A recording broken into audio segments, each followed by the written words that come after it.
তৃণমূল যে ভাষায় রাজনীতি করে এসেছে, যে ভাষায় দেশের প্রধানমন্ত্রীকে আক্রমণ করেছে, সর্বভারতীয় সভাপতিকে আক্রমণ করেছে, গৃহমন্ত্রীকে আক্রমণ করেছে, তো তাদের কাছে এগুলো প্রত্যাশিত। তবে এখন তৃণমূলের বিধায়ক সাংসদরাই তো নিখোঁজ। তৃণমূল কংগ্রেস নির্মূল হয়ে গেছে। তৃণমূল বলে আর কিছু নেই। যেটা আছে সেটা জীবন্ত জীবাশ্ম। লড়াই যেটা চলছে সেই লড়াইটা হচ্ছে ওই 1 ডজনের বেশি অ্যাকাউন্টে কয়েক হাজার কোটি টাকা পড়ে আছে, তার দখলদারির লড়াই। বঞ্চিত হয়েছে রাজ্যের মানুষ, বঞ্চিত হয়েছে আধুনিকীকরণের প্রক্রিয়া, বঞ্চিত হয়েছে প্রান্তিক মানুষ। তো সেটা এই সরকারের আমলে হবে না। এখন ডাবল ইঞ্জিন সরকার যুক্তরাষ্ট্র ব্যবস্থার প্রতি সম্পূর্ণ আস্থা রেখে কেন্দ্র রাজ্য সমন্বয়ের মধ্যে দিয়ে কাজ এগিয়ে চলবে। তোষণ, মৌলবাদের কাছে আত্মসমর্পণ এবং ব্লক ভোটের স্বার্থে নিজের নির্বাচনী কেন্দ্রকে পাকিস্তান বলতেও কুণ্ঠাবোধ করে। কোন প্রশ্নের উত্তর কে দেবেন, কে কখন সংসদে আসবেন, তারও একটা নিজস্ব প্রক্রিয়া আছে, পরম্পরা আছে, ইচ্ছা শক্তির বিষয় আছে, সব কিছু মিলিয়ে মিশিয়েই আছে। বিরোধীরা প্রতিবাদ করতে পারেন, দাবি তুলতে পারেন, কিন্তু তৃণমূল যে ভাষায় রাজনীতি করে এসেছে, যে ভাষায় দেশের প্রধানমন্ত্রীকে আক্রমণ করেছে, সর্বভারতীয় সভাপতিকে আক্রমণ করেছে, গৃহমন্ত্রীকে আক্রমণ করেছে, তো তাদের কাছে এগুলো প্রত্যাশিত। তবে এখন তৃণমূলের বিধায়ক সাংসদরাই তো নিখোঁজ। যারা সব দিল্লিতে এসে বসে আছেন তারা নিজের কনস্টিটুয়েন্সিতে বেরোলেন, তৃণমূলের লোকেরাই তাদের কোথাও কাদা ছুঁড়ছে, কোথাও চটি ছুঁড়ছে, কোথাও ডিম ছুঁড়ছে। নাড্ডার সঙ্গে বৈঠক, কি কি বিষয় আলোচনা হলো? কোনো নতুন কিছু হতে চলেছে? সংগঠনের বিষয়ে কথা হলো? সংগঠনের বিষয় আজকে নাড্ডাজির সঙ্গে দেখা হয়েছে, এই মূলতই দেখা পশ্চিমবঙ্গে যাতে আরেকটি এইমস তাড়াতাড়ি হয় তার সেই কারণে। তো উনি কি কোনো আশ্বাস দিলেন এইমসের ব্যাপারে কিছু? নিঃসন্দেহে নাড্ডাজি বলেছেন হবে।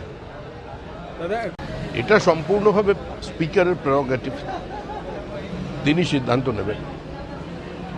আমি বিপরীত অবস্থানে থাকা একজন রাজনৈতিক দলের কর্মী হিসেবে এটাই বলতে পারি, তৃণমূল কংগ্রেস নির্মূল হয়ে গেছে। তৃণমূল বলে আর কিছু নেই। যেটা আছে সেটা জীবন্ত জীবাশ্ম। লড়াই যেটা চলছে সেই লড়াইটা হচ্ছে ওই 1 ডজনের বেশি অ্যাকাউন্টে কয়েক হাজার কোটি টাকা পড়ে আছে, তার দখলদারির লড়াই। কে তার দখল নেই? টাকাই তৃণমূল, তৃণমূলই টাকা। এখন কারোর সদস্যপদ বাতিল হওয়া, কারোর প্রতীক থেকে যাওয়া, কে নেতা হবে, এগুলো মানুষের কাছে অপ্রাণ।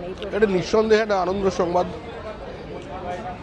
পূর্বতন যে তৃণমূল কংগ্রেসের সরকার ছিল সেই সরকারের আমলে কেন্দ্রীয় সরকারের বহু প্রজেক্টকে বাস্তবায়িত করতে দেওয়া হয়নি। সেই ডিজিটাল ফাইবারই হোক, স্মার্ট সিটি হোক, আয়ুষ্মান ভারতই হোক, পিএম বিশ্বকর্মাই হোক, পিএম সূর্যঘর মুফট বিজলি যোজনাই হোক, এগুলো বাস্তবায়িত হয়নি। বঞ্চিত হয়েছে রাজ্যের মানুষ, বঞ্চিত হয়েছে আধুনিকীকরণের প্রক্রিয়া, বঞ্চিত হয়েছে প্রান্তিক মানুষ। তো সেটা এই সরকারের আমলে হবে না। এখন ডাবল ইঞ্জিন সরকার যুক্তরাষ্ট্র ব্যবস্থার প্রতি সম্পূর্ণ আস্থা রেখে কেন্দ্র রাজ্য সমন্বয়ের মধ্যে দিয়ে কাজ এগিয়ে চলবে। আশঙ্কা করা হচ্ছে যে স্বাধীনতা দিবসের দিন কোনো একটি বড় নাশকতার ছক ছিল। আমরা 80-র দশক থেকে বলে আসছি যে পশ্চিমবঙ্গে একটা সাইলেন্ট ডেমোগ্রাফিক ইনভেশন চলেছে। একটা ধর্মান্ধ মৌলবাদী ইসলামী ফ্যাসিজম সেটা গ্রাস করতে চাইছে ভারতবর্ষকে। সরাসরি যুদ্ধ করে পাকিস্তান কোনোদিন আমাদের সঙ্গে পারেনি, তাই তারা বিভিন্নভাবে চেষ্টা চালিয়ে যাচ্ছে।